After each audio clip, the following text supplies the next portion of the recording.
नमस्कार बंधुरा आशा करी आपनारा सबाई भालो आछेन। प्रियास कुकिंग ब्लगे आबारो एकटा नतून रेसिपिते आपनादेर सबाइके स्वागत जानाई।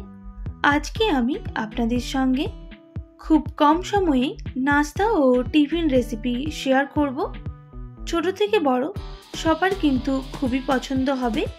आशा करी आजकेर रेसिपि आपनादेर भालो लागबे। तो चलुन बंधुरा आजकेर रेसिपिटा बानिये नेওয়া যাক। এখানে এবার একটা বড় পাত্র নিয়ে নিতে হবে আর তার মধ্যে দিয়ে দেব 1 কাপ ময়দা। আমি এটা ময়দা দিয়ে বানাচ্ছি, আপনারা চাইলে এখানে আটারও ব্যবহার করতে পারেন। আর দিয়ে দেব স্বাদ মতো নুন, সামান্য পরিমাণ বিট লবণ। সমস্ত উপকরণ ভালো করে মিক্স করে নিতে হবে। এরপর এখানে একটা ব্যাটার তৈরি করে নেব। তার জন্য ওই কাপে দিয়ে দেব 2 কাপ জল। জলের সাথে ময়দাটা ভালো করে মিক্স করে নিতে হবে।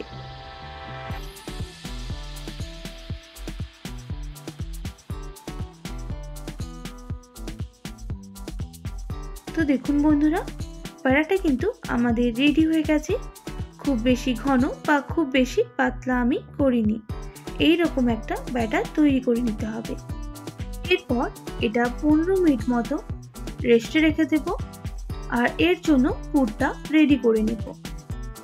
তার জন্য প্রথমে আমি একটা গাজর নিয়ে নিয়েছি আর গাজরের খোসা ছাড়িয়ে নিয়েছি। এরপর এই রকম গ্রেটার দিয়ে গ্রেট করে নিতে হবে।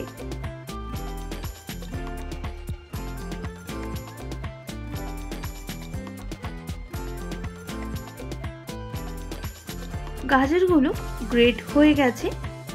একইভাবে একটা আলু নিয়ে নিয়েছি, আলুর খোসা কিন্তু ছাড়িয়ে নিয়েছি। এরপর গ্রেট করে নেব একইভাবে।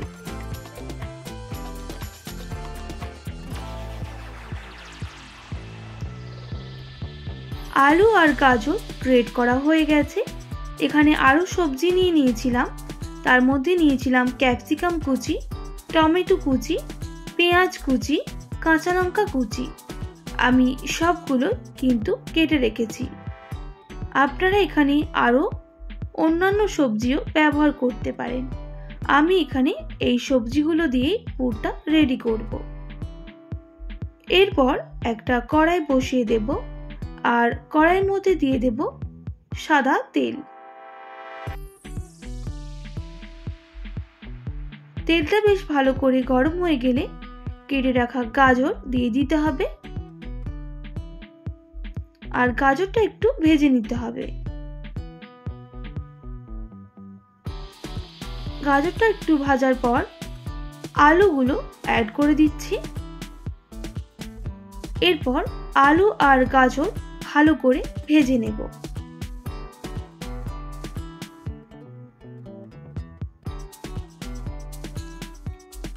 আলু আর গাজর ভাজা হয়ে গেলে কেটে রাখা ক্যাপসিকাম কুচি আর সমস্ত উপকরণগুলো এর মধ্যে দিয়ে দেব আর লো টু মিডিয়াম আঁচে এগুলোকে ভেজে নিতে হবে।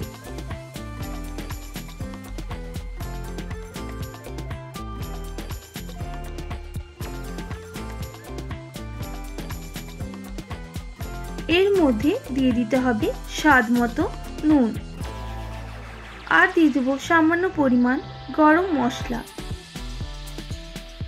আবারও সমস্ত উপকরণ ভেজে নিচ্ছি।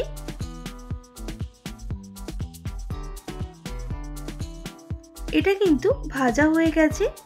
এবার আমি একটু নামিয়ে রেখে দেব। যারা ডিম খেতে পছন্দ করেন না তারা কিন্তু এই রকম ভাবে রেসিপিটা বানিয়ে নিতে পারেন। এরপর আমি এখানে দুটো ফেটিয়ে রাখা ডিম অ্যাড করে দেব।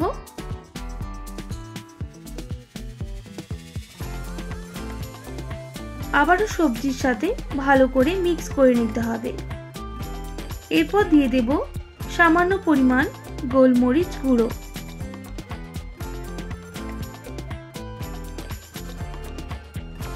এবার গ্যাসের ফ্লেমটা হাই করে কিন্তু এটা ভেজে নিতে হবে। তো দেখুন বন্ধুরা, এই রকম ভাজা হয়ে গেলে পুরটা কিন্তু আমাদের রেডি। নামিয়ে নেব। এরপর রেসিপিটা বানানোর জন্য এখানে একটা তাওয়া বসিয়ে দিলাম, আর তাওয়াটা বেশ ভালো করে গরম করে নিতে হবে। গরম হয়ে গেলে যেই ব্যাটারটা 15 মিনিট আগে রেডি করে রেখেছিলাম সেটা এইরকম চামচের সাহায্যে তাওয়ার মধ্যে দিয়ে দেব, আর গোল করে নিতে হবে।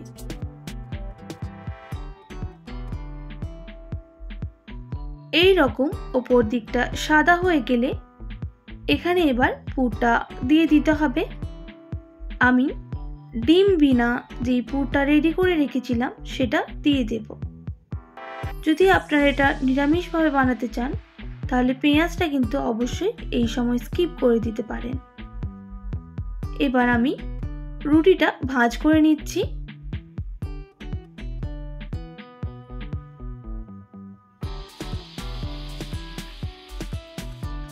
এবার উল্টে পাল্টে ভেজে নেব।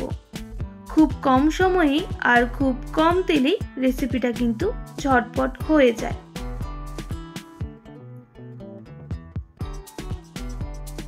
দুদিকটা বেশ ভালো করে ভাজা হয়ে গেলে এবার কিন্তু নামিয়ে নেব। তো দেখুন বন্ধুরা, দেখতে কতটা সুন্দর হয়েছে। একইভাবে আবারও একটা আপনাদের বানিয়ে দেখিয়ে দিচ্ছি। এইভাবে ব্যাটারটা দিয়ে দিতে হবে।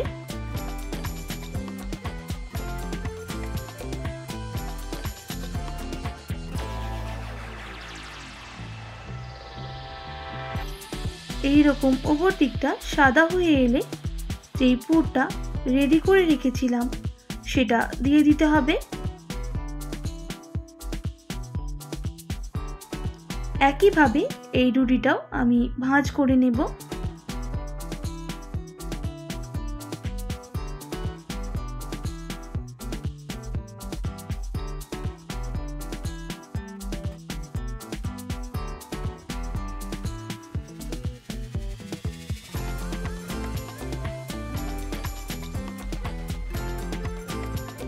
ভাঁজ করা হয়ে গেলে উল্টে পাল্টে এটা ভেজে নিতে হবে।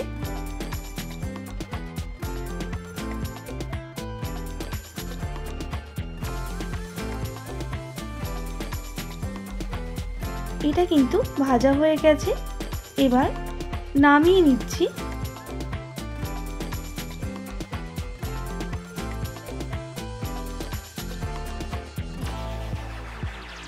একইভাবে সবগুলো বানিয়ে নিতে হবে।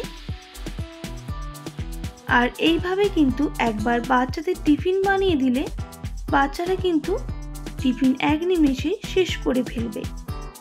তো দেখুন বন্ধুরা, সবগুলো একদম রেডি হয়ে গেছে। কতটা দেখতে সুন্দর হয়েছে আর লোভনীয়। আশা করি আজকের রেসিপি আপনাদের ভালো লেগেছে। ভালো লেগে থাকলে অবশ্যই একটি like, comment, share and subscribe করে আমার পাশে থাকার অনুরোধ রইল। পাশে থাকা বেল আইকনটাও প্রেস করে দেবেন, তাহলে নিত্য নতুন রান্নার ভিডিওগুলো আপনাদের কাছে পৌঁছে যাবে। আজকের মতো এতটাই। আবারও নতুন কোনো রেসিপির সঙ্গে দেখা হচ্ছে। আপনারা ভালো থাকবেন, সুস্থ থাকবেন। আর এতক্ষণ আমার সঙ্গে ভিডিওটি দেখার জন্য অনেক অনেক ধন্যবাদ আপনাদের সবাইকে।